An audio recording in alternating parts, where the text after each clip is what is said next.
是就是 at close range。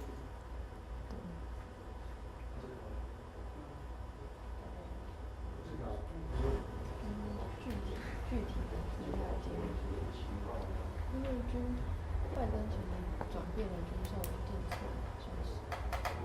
他应该是 very focused on asymmetrical， 可是我想问他说，就是 Do you think like asymmetrical is enough？ 然后目前说台 asymmetrical 的东西，其实价格都没有很高。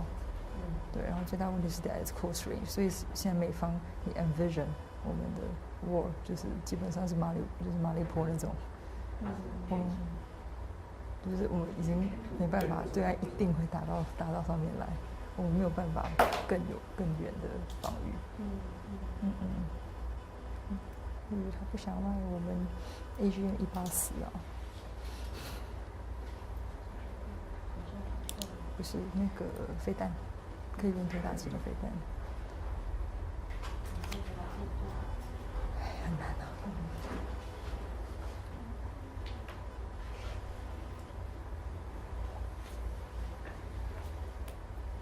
不行，这个会入镜，我要放我的屁股后面。啊，他的书，对。可是我觉得不太好哎。签书会。对啊，我觉得不要好了，因为事后再那个好了。要我给他签吗？对啊。我那天认真的看了那几页，觉得，可是他没有什么太细的论述哎。应该。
Yeah.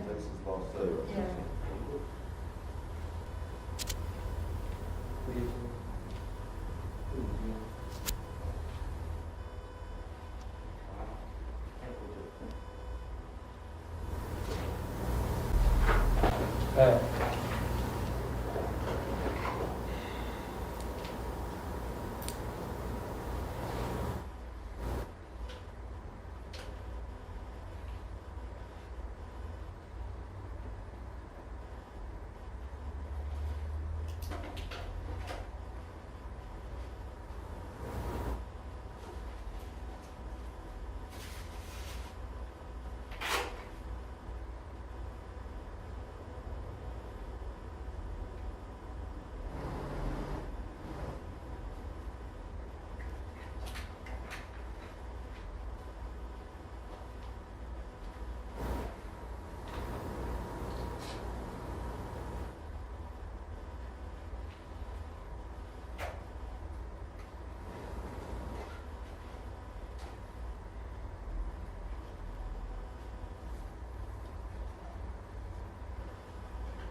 Mic test 1 2 3.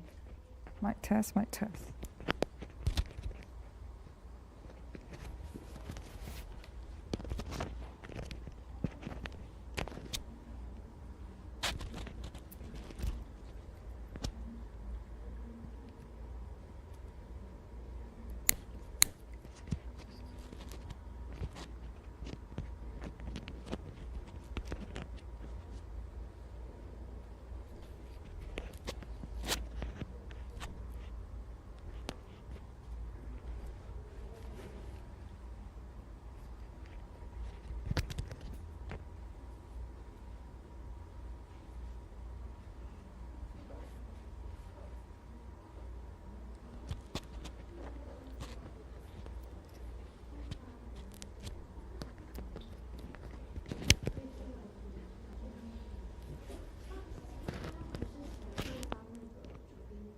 我哦，好啊。哦，好。Hi, good morning. I'm Ting Ting with TVBS, so I'll just mic you out first. Okay. Okay, thank you so much. I just need to put it here. Just a minute. Sorry. Do you mind just putting it in your back pocket? No, I clip it on my Put it belt. side pocket. Just put it in your side pocket will work. Thanks. I'm good. Okay. Yeah. Right. I can hear. Okay, so how are we doing it? What's the format? Oh, so we're doing it all at the same time. Ask you questions at the same time. Okay. So I'm up for by myself.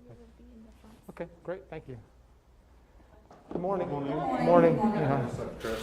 Hi, good to meet you. Ben Blanchard from the Reuters Bureau Chief. Great, nice to meet you. Hi, how are you? Hi, I am Emily from Hong Kong, and I have radio affiliations, and then I'm the new one. Then I Good, no problem. I don't have the name card yet. I will say to you later.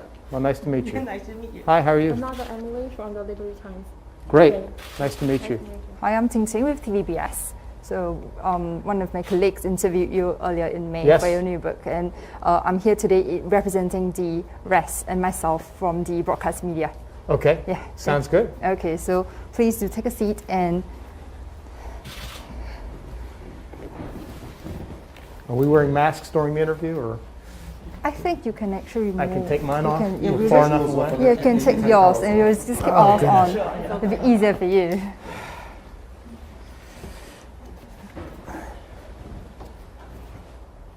Okay. Okay. Good morning. Okay, so the interview today it will be conducted by the four of us, each representing. So Diaz will be from the foreign media perspective, and she'll be from the print media, and I myself is from the broadcast media. So we actually get questions from all our colleagues, and I think we do have a comprehensive list of questions today. So hope that we can work on it. And Okay. Yeah, and of course, welcome to Taiwan. Great to be back. Yeah. So the first question, let's start with something simple. It's like, how is the past 3 days of your trip in Taiwan? That is easy. It's been a wonderful trip. It's great to be back. It's been a while since I've been to Taiwan. It's noticeable to me, though, how much the city has grown, and it's more bustling. But it's good to be back. We've had a series of good meetings, the delegation and myself, of course, highlighted by the meeting we spent with President Tsai for over an hour, and we had a very candid discussion. And of course, that same day, I met with the Minister of National Defense and the Minister of Foreign Affairs. So it's been, again, a great meeting. Yesterday, we had a chance to visit the National Museum. I just wish we weren't under COVID so I could go do more sightseeing on the side. All right. So you should mention that you met with the Minister of Defense of Taiwan. So during your trip here, you talk a lot about buying asymmetrical weapons, and Taiwan should up this part of our own self-defense. But in the interview that you gave on just 2 days ago, you mentioned that Taiwan should increase the purchase of asymmetrical warfare, and I quote, items such as javelin and also those warfare. So, but the problem is that these weapons are used at close range. So I'm just curious, how do you envision if the PRC invades Taiwan, how do you envision the war would be like? Because these weapons are used at close range. Would it be at the shores? Would it be similar to Mariupol or even Stalingrad? It's a good question, but there are so many scenarios, right, in terms of how, if China were to invade, how it might do so, right? Would it be a blockade? Would it be amphibious? Would it be an airborne assault? I mean, there are so many ways, it's hard to predict. The point being is every country has so much money to spend on its national defense. The United States spends over 3% of its GDP. I think clearly Taiwan needs to spend more, given its situation. But nonetheless, you only have so much money to spend. And so where are you better off putting those scarce dollars? Is it in high-end platforms that are designed to take on the Chinese, the PLA directly? Or do you use that money and buy large volumes of handheld weapons, javelins, for example, that can destroy tanks and armored vehicles, Stinger anti-air missiles that can destroy helicopters and fixed-wing aircraft? In my view, an asymmetric warfare does not take on the enemy's strength, but maximizes your own capabilities and situation to the enemy's disadvantage. So in this case, it would be building a very strong territorial defense corps that multiplies the number of people able to fight and defend their own country from the 170,000 you have now into the millions, much like we see in Ukraine. And to do that, they need to know how to use small arms and handheld weapons like the Javelin and Stinger. So, Jasper, under the Trump administration in which you served, like the U.S. government was very generous towards Taiwan in terms of its arms sales. We saw some very big numbers, some very impressive announcements. Under the Biden administration, we've seen less of that. Last week, for example, we had a $100 million announcement, which was essentially only for spare parts. In your conversations with Taiwanese officials here, have they expressed any frustration to you at the slow pace of arms sales from the Biden administration at the moment? And what would your advice be to the Biden administration? Do they need to step things up? Or do you think that they are in fact more distracted by Ukraine at the moment and not as focused on helping Taiwan? A lot of questions there. No, that's okay. Let me say a few things up front. First and foremost, I'm proud of what we did in the Trump administration with regard to forming a consensus within the United States government that China represents the strategic challenge for us in the 21st century. And I think commensurate with that policy, we knew that we had to do better reaching out and improving our capabilities alongside our allies and partners. And so to your point, I was also proud with regard to the arms sales made to Taiwan. It's important, it's critical, it's fully consistent, of course, with the Taiwan Relations Act. Now, with regard to the Biden's arms sales, I have not paid close enough attention to it to make assessment. I know these things go in cycles. I worked in Congress for many years, was responsible for arms sales, so I've seen the ebbs and flows. I'd have to step back and take a closer look. But look, I do think there's a continuity within the United States government on these themes. One is China is a strategic challenge. I would argue an adversary for us. Number two, we need to support our friends in Taiwan. And number three, arms sales are the way, just one way by which we do that. And I hope that those will continue. My message would be to the Biden administration and any other administration that needs to continue those sales of both arms and services, and I would argue training as well, to make sure that that Taiwan is fully capable, has its self-sufficiency to defend itself going forward. I think that's critical. And when you were meeting specifically with the Ministry of National Defense here, was there any frustration expressed to you at the slow pace of arms sales? Was there any kind of wish list that they presented to you and said, could you take this back to Washington? Well, I had a series of meetings, and I can't recall which one. I didn't pick up any frustration, other than, the speed at which we conduct arms sales, and that's an issue not just for Taiwan, but for all of America's allies and partners. Our process simply is not quick enough, and we need to do better in terms of approving arms sales. Number one. Number two is there was an expression of the need to get greater access to weapons such as the Javelin and the Stinger. And number three, I think there was a concern about the supply chains and supply lines. That's an issue that my delegation and I decided to take back and to share with the right people in DC about how do we consolidate these demands being placed on the U.S. defense industrial base. For example, to procure Javelin anti-tank missiles, because right now our industry isn't operating at full capacity, but yet we have allies from Europe wanting more of those systems, certainly our friends in Ukraine, and as I learned the other day, Taiwan wants them as well. So we have to figure out how do we give a clear demand signal to industry, and how do we make sure that industry can keep up with that, because we don't have time to wait. I mean, Ukraine is in the fight right now. Other countries, NATO allies, are trying to build up their stocks and supplies. The United States needs to replenish its war reserves, I imagine. And clearly I heard that Taiwan wants to have access or greater access to these weapons. Yeah, I want to ask another question about Nancy Pelosi. Did I answer all your questions, though? Yeah. Okay. Thank you. Thank you. Sorry. And then because she planned to visit Taiwan maybe next month. Who did? Nancy Pelosi. Yes, Speaker Pelosi, right. President Joe Biden made the comment on her plans, and according to the administrative officer, and said that it's not a good idea. And then how about your comment? Is it a good idea for Nancy Pelosi to visit here, because the China foreign ministries make a very strong statement, maybe raise a military response if she's coming here? What about your comments on her trip? Is it a good idea for this? I don't think we should allow China to dictate the travel schedules of American officials, number one. I think that is part of the problem I have with our current policy, is China has too much voice in it, and I think we should do what's right. Number two, I think I would want to hear the views of Taipei. Do they want her to visit? But look, I think it's important that American political leaders visit Taiwan, understand the situation here, have a chance to meet with Taiwan's political leadership, and get a better sense of what's happening and how things are viewed from here, from Taipei, less than 110 miles from the mainland, and make their own assessment. Because I've argued that our policy needs to be updated, it needs to be modernized, that I think One China has run its course. And to do that, I think we need a fresh perspective. And the simple fact that we're worried about what China may or may not do with regard to the Speaker of the House visiting is a case in point that we need to relook our policy.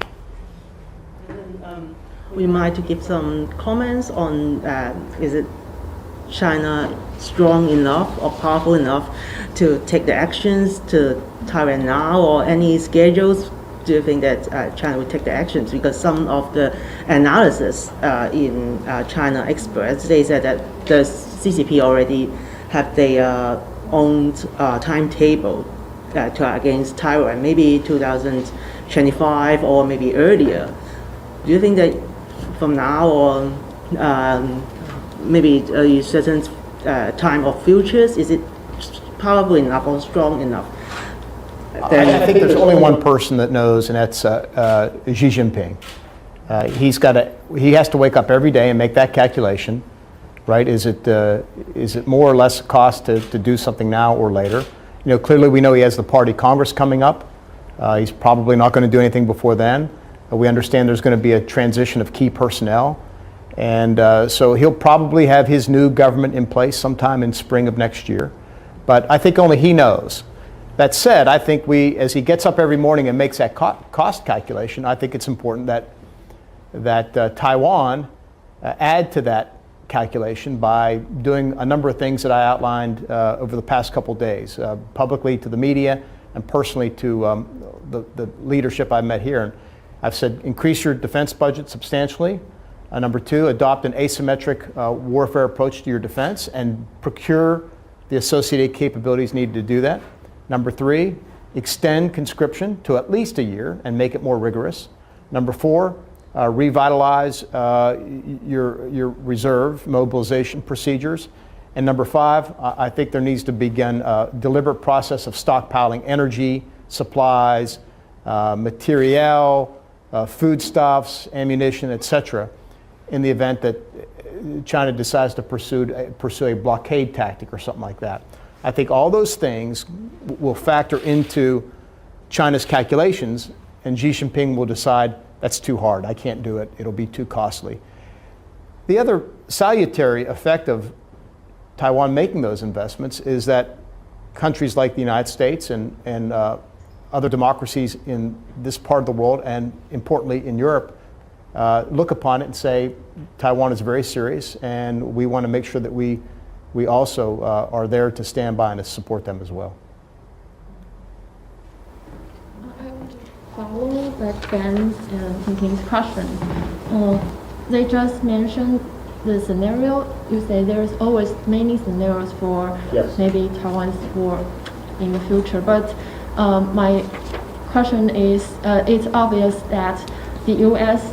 and Taiwan's, we thought the different kinds of the scenario because Biden administration is rebuffing some of Taiwan's big ticket weapons. So instead of the urging Taipei to buy some more lethal equipment, like you just said, dangerous weapons, but it's like in the U.S. The thinking that all the weapons are prepared for the D-Day. After the D-Day, we will need blah blah blah, like the war in Ukraine. But in Taiwan, I think our government thinks different. So how do you think? What's your comment to this kind of difference, and what will the U.S. to convince us to change the little strategy? Yeah, I think I understand the question. In terms of scenarios, let's use Ukraine for example. Russia has employed several strategies against Ukraine going back to 2014. If you remember, they used the gray zone strategy of little green men in Crimea. And then they used the strategy of proxy forces and the concern over Russian minorities in the Donbass as another means by which to occupy that part of Ukraine. And then, of course, in February, they used a conventional invasion using large-scale maneuver forces. And so you can see, just in the context of Ukraine, Russia using 3 different types of strategies against its smaller neighbor. And so that's why I say, as Beijing looks at Taiwan, there are multiple strategies that it could pursue as well to accomplish its objectives. So that said, I think when you look at the contest from Taiwan's side, it's clear that you're never going to be able to match China in terms of conventional military power, right? Just like Ukraine is unable to match Russia in the number of jets, the number of tanks, the number of artillery pieces, etc. But nonetheless, they did an exceptional job beating back the first phase of Vladimir Putin's operation, where he tried to seize the country, and Kyiv in particular, and forced him into a war of attrition in the Donbass. And so I think there are parallels here that is important for Taiwan to study. In my view, would be build the asymmetric defenses first. That's your strength, right? It's very difficult to move large forces 110 miles, either by sea or by air, to seize an island. And so the ability for the Taiwanese military and the country, the people of Taiwan, to be fully armed and ready to repel that is very important, and it adds into Xi Jinping's calculation. It also shows Beijing that the Taiwanese people are willing to fight for their democracy.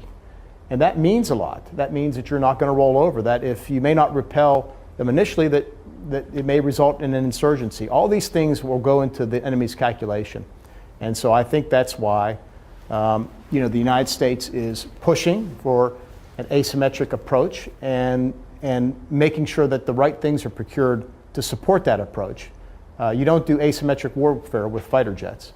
That doesn't mean it can't be part of a more comprehensive strategy, but you have to build the asymmetric capabilities first.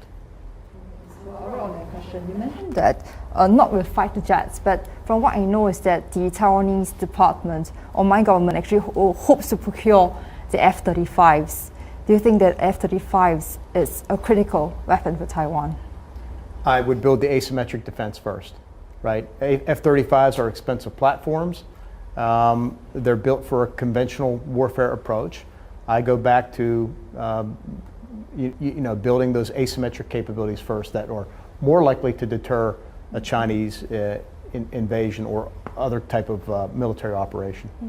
Another weapon that I know that the Taiwanese government hopes to procure is the AGM-184 JSOS missiles that is actually able to, if I'm not wrong, is to attack 370 kilometers into the range. Basically, the range is 370 km. In that case, the argument for this missile is that we are able to deter PLA's invasion before they could actually attack Taiwan, and in turn that could actually serve as asymmetrical warfare. But from what I know is that the State Department actually think that it's not necessary for Taiwan. What's your views on that? Well, again, I'm not. Is that a coastal defense cruise missile? Is that what that is? Yes. I think I would defer to what the Pentagon is suggesting, recommending with regard to providing the weapons for an asymmetric strategy. To me, having a capability that's mobile, not fixed, but mobile and can be easily manned is important. Again, I'm not suggesting that an asymmetric strategy is completely small arms and handheld weapons, but it may be systems where your professional forces can man them, but they're useful in a way that is mobile, yet highly effective and provides a deterrent capability. Okay. And that, to me, is one of those types of systems. Okay. During your tenure as the defense secretary, you actually made record sales to Taiwan. If I'm not wrong, it's 15.8 billion USD record arms sales to Taiwan. Could you share that during your term, do you actually actively push for that? Because you actually sold a lot of things to Taiwan. Did I push for that? Yeah, do you actively push for that during your year plus? Oh, I've always fully supported arms sales to Taiwan, not just in my role as Secretary of Defense, but when I worked on Capitol Hill. So I'm a big believer, again, in making sure that Taiwan has what it needs to defend itself, consistent with the Taiwan Relations Act. I think that's critically important. There's been some critics that mentioned that the arms sales to Taiwan, no doubt it has really showed U.S. sincerity in hoping to allow Taiwan to be to increase our self-defense. But in the case that these weapons are sometimes noted as a bit old, a bit outdated, do you think that's the case for that? We'd have to go system by system. Again, I trust that the Pentagon is recommending the right types of systems to Taiwan. And my hope would be that the military leadership in Taiwan would follow those recommendations and, again, procure what's needed based on our assessments of most useful in the defense of Taiwan and the deterrence of Chinese aggression. So, Jasper, what do you make of Taiwan's missile defense?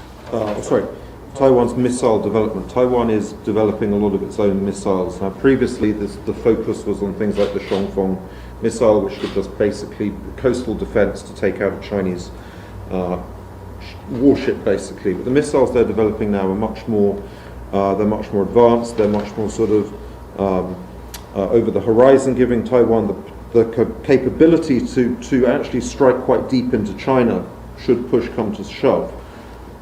Is this something that Taiwan needs? Is this a sensible idea for them to be developing their own missile capacity? The feeling that I've had from talking to people who are familiar with the situation is one of the reasons they do this is because there is a suspicion here that the Americans won't provide those kinds of weapons to Taiwan. And in order to be able to ensure that Taiwan's own defense capabilities, they realize that developing this missile program is very important for Taiwan.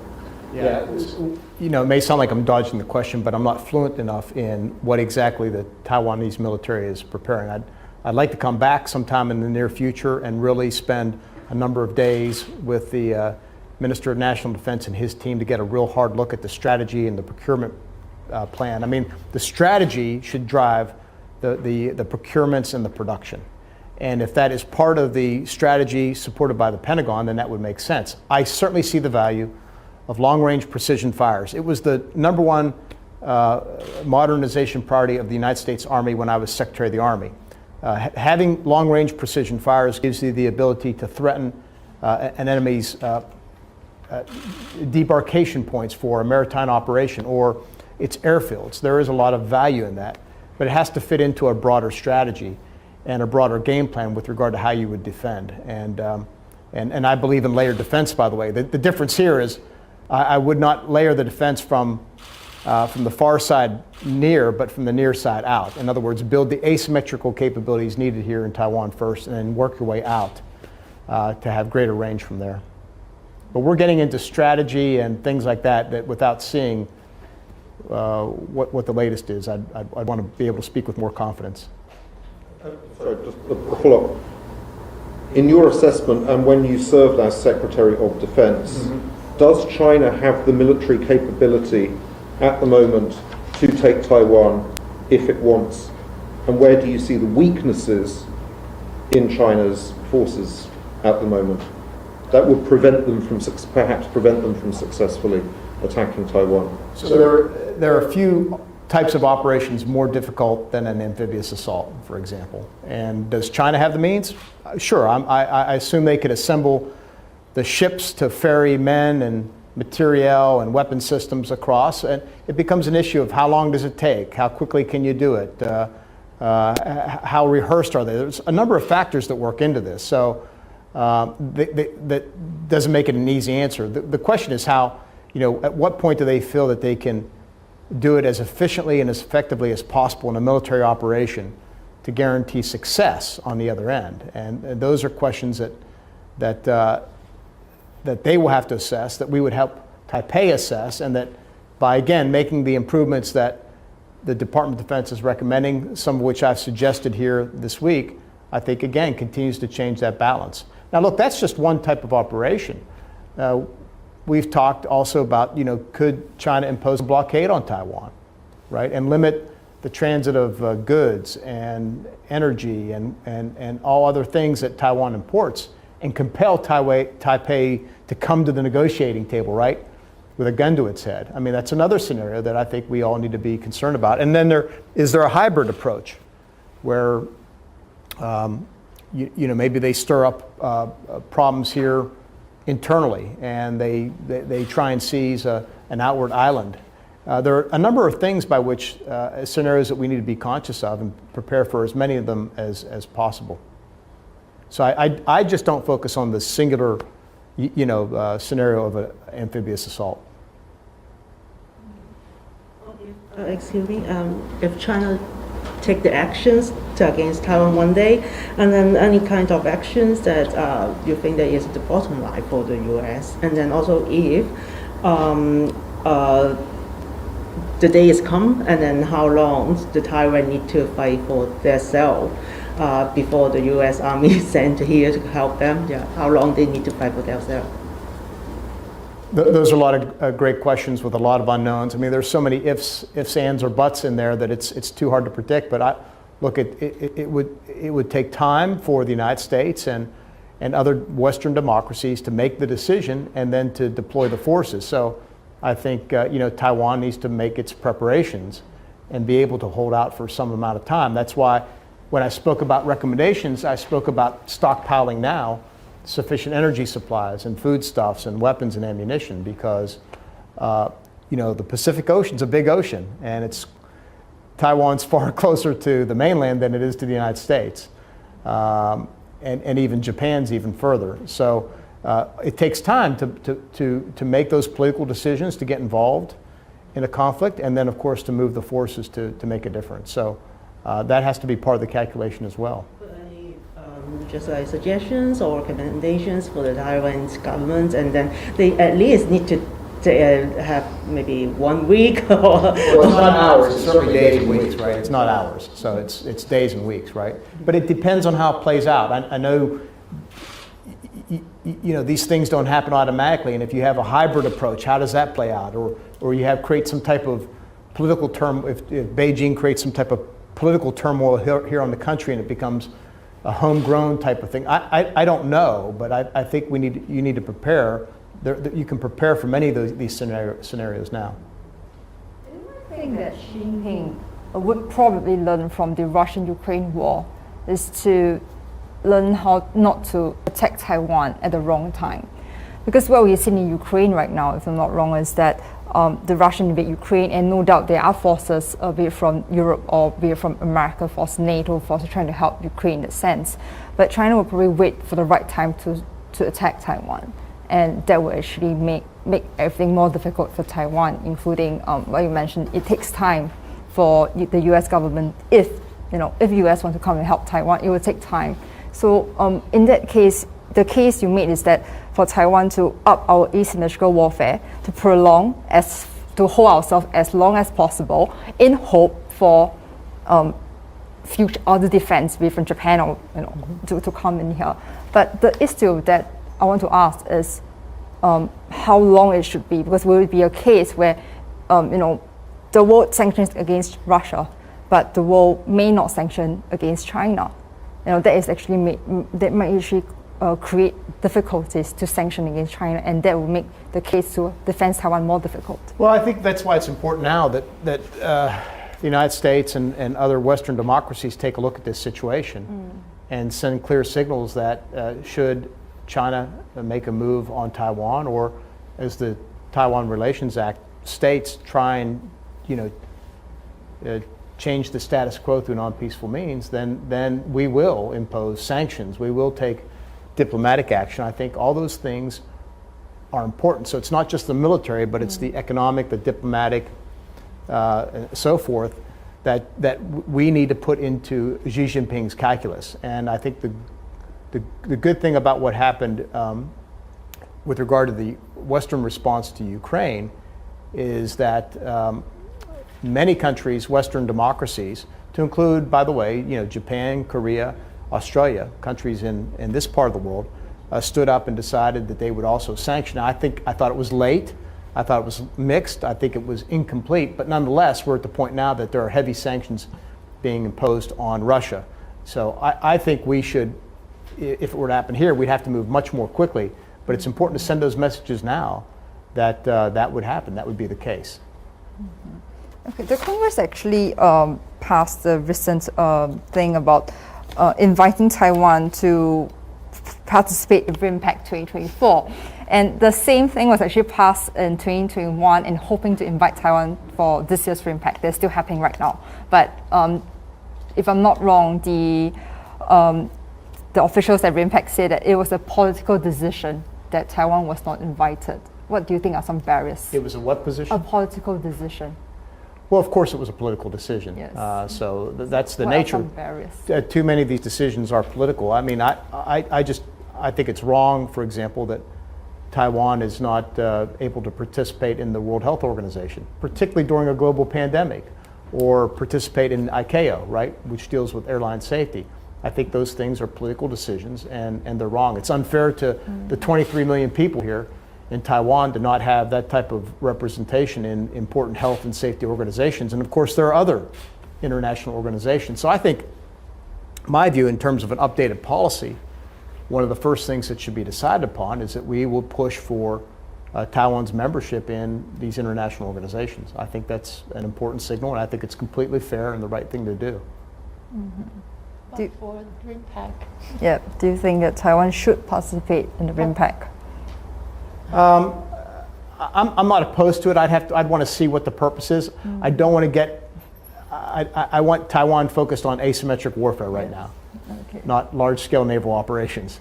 I think the focus on asymmetric warfare, those preparations, is critical. But I'm not opposed to RIMPAC participation. Secretary, do you mind if I ask you a North Korea question? Sure. So the new South Korean president, he is accelerating his kill chain plans for a preemptive strike on North Korea should they decide that the need has come for that. Do you believe this would be a dangerous escalation if something like this happened?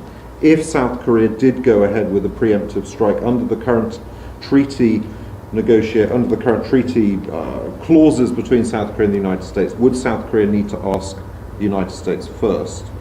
And when you were Secretary of Defense, did you ever have these discussions with the previous South Korean administration? Well, last question first. I did not have these discussions. Otherwise, I would be more able to answer your first question with regard to what the treaty says and does not say. But let me say this much. Look, every country has the right of self-defense.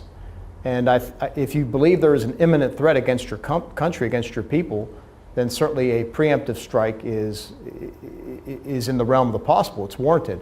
I haven't seen his words on that. I like that he's taking a very forward-leaning stance with regard to U.S.-ROC cooperation on the peninsula. I'm glad to see we're back to the right exercise level, and he's more aligned with Washington than his predecessor. So I think all those things are good. But I'd want to understand more about what he's talking about and what scenarios.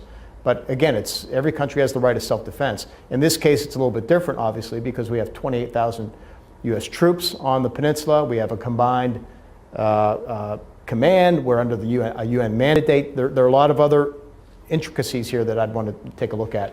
I mean, North Korea has nuclear weapons, right? So if the South Koreans did a preemptive strike, you do run the risk of a nuclear conflict. Well, this is a detail that I don't know from your question. Is he suggesting a preemptive strike because North Korea is considering a nuclear attack? So my understanding is that what he's currently looking at would be preemptive strikes against North Korean nuclear facilities and against the North Korean leadership. Right. Again, it depends on the scenario. It depends on what's the appropriate use of force. Is it disproportionate to the threat? Right. Proportionality is very important here. And again, if we had clear intelligence that North Korea was going to launch a nuclear attack on Seoul, that would be a scenario that certainly a preemptive strike might be warranted. But again, you'd want a lot of certainty, and you'd want to make sure that you could do it right. And I think always, you'd want to intervene diplomatically to try and prevent such a thing from happening in the first place. But again, I think the fundamental principle is you never take the right of self-defense, even if it's preemptive self-defense, off the table. Follow up on question on the U.S. Congress passing of the defense budget. In there, actually mentioned that how U.S. and Taiwan should conduct bilateral military exercise. Do you think that is a way forward to go, and under what circumstances should that be considered? Well, I didn't see that language in the bill. I haven't had a chance. It just passed the House. It has yet to pass the Senate, yes. I believe, and become final law. So we need to see what the final language sets forth. But again, I think the ability of Taiwanese military personnel and U.S. military personnel to learn from one another, to give advice, to train is important. And particularly as we modify the strategy and how we do it is critical, because we want to understand and make sure we're confident in terms of how the fight would happen here, how Taiwan would fight, and then of course if America or its allies get involved, we want to make sure that there's seamless interoperability between the forces. Okay. When you were Secretary of Defense, I mean, there's been a lot of discussion recently about U.S. armed force, members of the U.S. armed forces actually being in Taiwan. And President Tsai said in an interview with CNN, I think last year, yes, they're here. I mean, in Taiwan, it's a bit of an open secret that there are serving U.S. military personnel here helping train Taiwan's armed forces. When you were Secretary of Defense, what was the level of direct interaction between the Taiwanese military and the US military? And can you give us maybe a ballpark figure for how many active US military personnel were in Taiwan when you were Secretary of Defense? No. Look, I'll just say this much. We pushed during my time to improve the quality and quantity of such engagements, but I'll just leave it at that. Again, my view was coming into office was my top priority was implementing the National Defense Strategy. And that National Defense Strategy said that in this era of great power competition, our top strategic challenge was China, followed by Russia. Now, some people would smirk when we would say that, and then look what happened in the last 6 months, right? Russia invaded Ukraine in the largest land warfare since the end of World War II.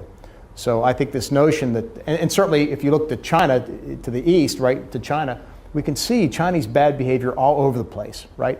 The ramming of shipping vessels, whether they're Filipino or other countries. We see their intimidation tactics with multiple intrusions of Taiwan's air defense identification zone, or the maritime militia around the Senkakus. I mean, you can go all around Asia, and you can see. Look at the conflict in the Himalayas in the spring of 2020 with the Indians. China's bad behavior is on the rise, and particularly here across the Taiwan Strait, where we have naval and air intrusions. And of course, recently, the Beijing wants to assert that Taiwan is not an international waterway.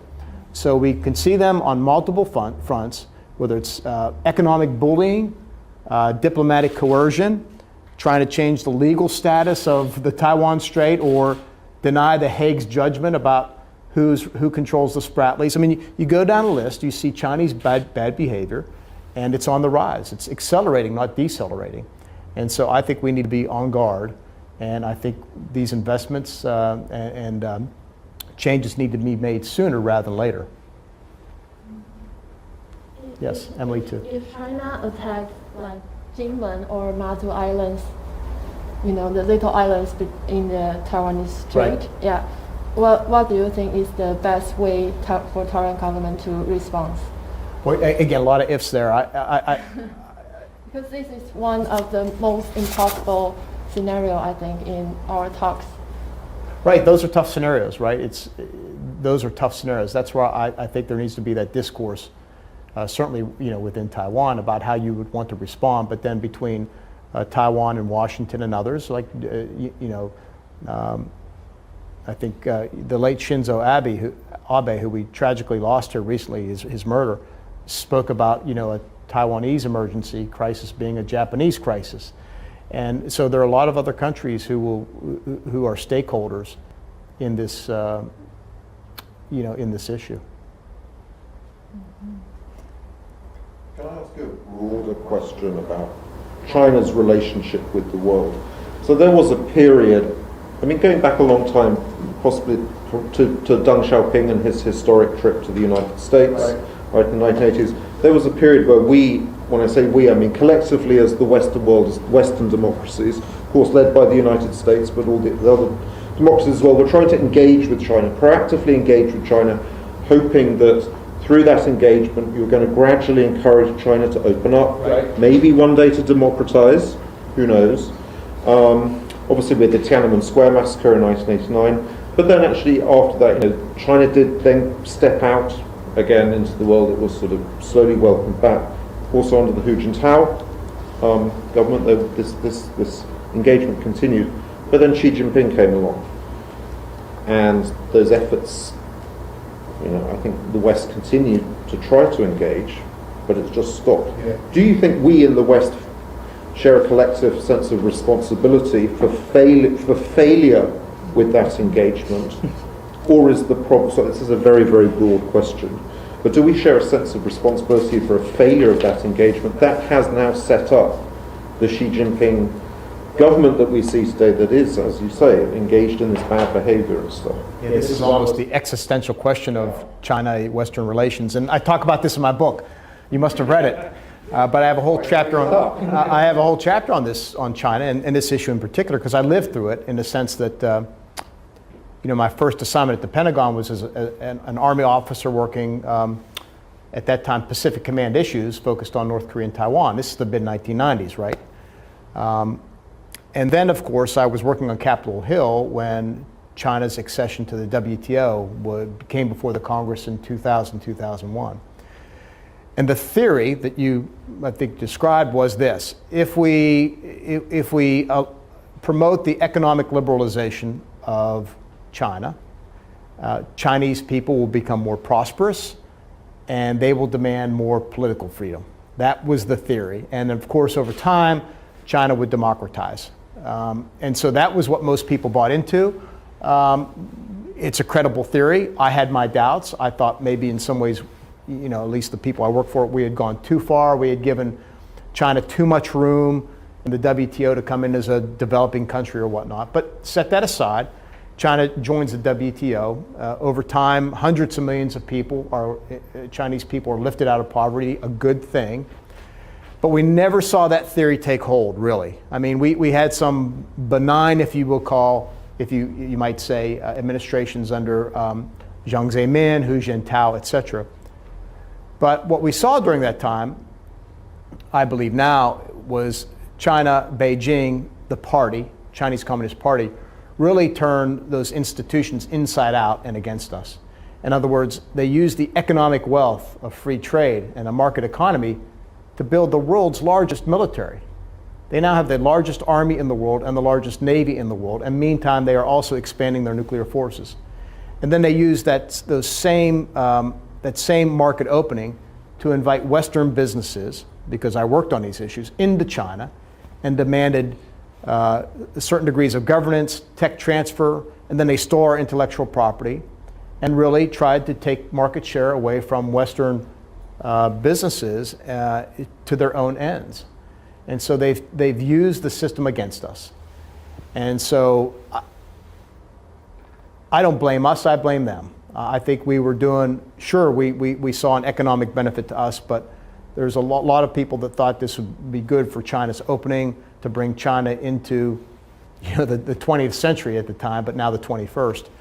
And and we would see a democratic path where the people, the 1.4 billion people of China, would enjoy the same freedoms and rights and liberties that you and I all enjoy, that we take for granted in many ways. And that's simply not playing out. And you're right.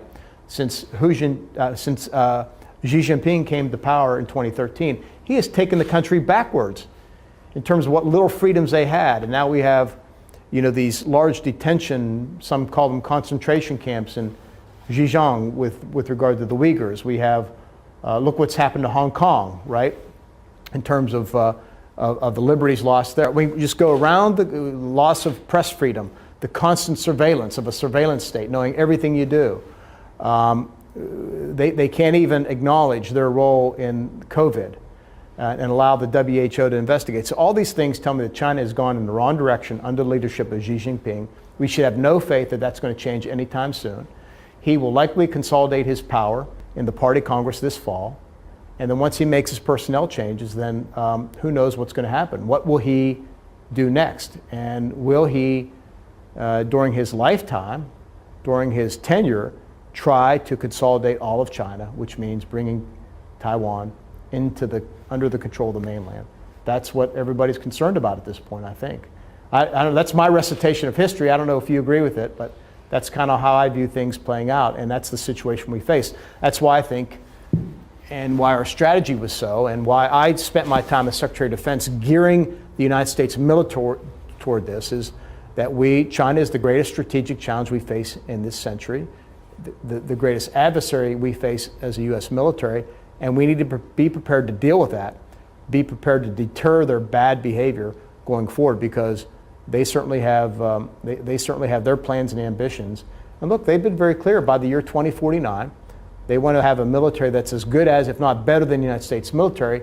Why? Because they want to push certainly the United States out of Asia, and I would argue they want to be the world's global power. And then they're going to bend the world laws and rules and norms to their advantage, which is not a good future for all of us, any of us. Do you think it's too late to reverse it? No, it's not too late. And it's not too late for China to change. We don't need to treat them today as an enemy, but we need to know that the path they're on, and maybe there's a hope that they will change their trajectory. I don't think so under Xi Jinping, but look, who knows? Things happen. Governments change. People rise up. And I think we have to hope for the best and work for it, but we have to prepare for the worst at the same time. Mm-hmm. I want to ask that the former Secretary of State Mark Pompeo said during a speech in Taipei, he actually mentioned that the U.S. government should immediately offer Republic of China, Taiwan, America's diplomatic recognition as a free and sovereign country. Do you think that the U.S. is ready to do that? Because it has actually, go back to what you mentioned, a revamp of the TRA. That's why I say I think in the United States we need to have this national discussion about a more modern, updated policy toward Taiwan, and by extension, right, toward China, because I think one China has outlived its usefulness, right? If you go back to the key part of one China, it talks about Chinese on both sides of the Taiwan Strait, right, acknowledging that Taiwan is part of China. Well, look, most people on Taiwan, or a majority at least, don't identify as Chinese, right? And certainly they don't believe that Taiwan is part of China. So that is no longer a sturdy foundation upon which to build additional policies and strategies. And that's why I think we need to have this national discussion. I think Congress and the White House, the executive branch, need to come together and chart a new path forward on a strategy, a policy that's more realistic, that's more durable, that is principled, and that will stand the test of the time over the coming decades. And that, I think that is one consideration. I've already said that I think our policy should be to push for Taiwan's membership in international organizations. There are a series of things that should be considered and I think pursued. Do you think international organizations such as the United Nations are obsolete and outdated? Because in the Ukraine-Russian war, the veto of Russia and China's action shows that international bodies currently at this point serve no little purpose. I mean, it's a big bureaucracy that receives a lot of money from a lot of countries. You could argue that they aren't effective, and they aren't on many, many things, but it is the one place where countries go to talk, right? So it at least performs that role. But I think expecting much more than that out of the UN is foolhardy, particularly when two Security Council members are China and Russia. And Moscow and Beijing are clearly cooperating. So you're not going to get any real movement or decisions on these tough issues as long as you have Russia and China there. Okay. Anything else? All done? Thank you. Thank you so much. Go ahead. I have two questions, sorry. One is a little bit hard. It's a question that I have from someone that mentioned that when you come to Taiwan, you actually mentioned about the importance of purchasing asymmetrical warfare, and we all get that. But there has been some critics about that has been in relations to your previous capacity as a racist lobbyist. What's your comment on that? What's the criticism? As your previous capacity as Raytheon's lobbies. Look, I don't understand the connection. What I'm arguing for is Taiwan to build its defense capabilities along the lines of an asymmetric warfare strategy. Whether it builds its own weapons, procures it from a U.S. defense maker or somewhere else, that's not my focus. My focus is on making sure that Taiwan can defend itself. So I have no material interest or relationship with Raytheon. So. Okay, and you actually mentioned that we have been seeing like Biden going back and forth, about supporting Taiwan in terms of defense or and other mention. And you actually mentioned just 2 days ago that leaving out Taiwan from IPEF is actually incorrect, and it should not be the case. So what do you think that the Biden administration should actually do to actually make Taiwan more inclusive in this? I think we should negotiate a free trade agreement with Taiwan and get it passed by the end of next year. Okay. That's what I would push for. Okay. And that's what our delegation would push for. Thank you. Okay? Thank you. Great. Thanks, you. folks. Thank Appreciate you. it.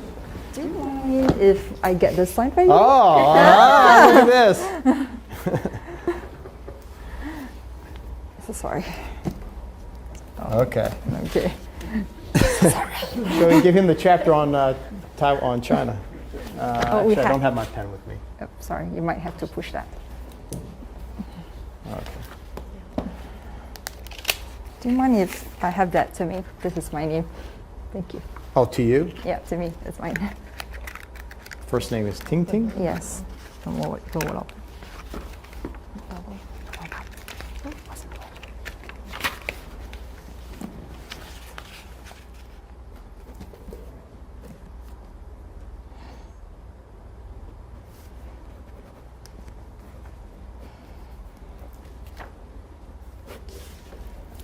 Oops.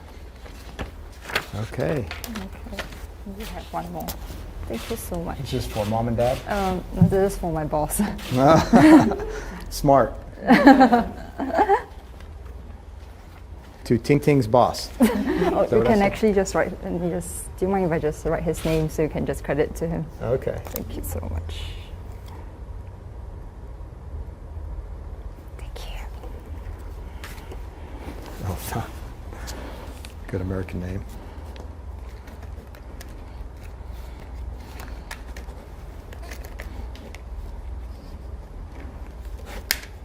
Okay. Thank you so Great. much. Thank you all very much. Thank you. Thank you.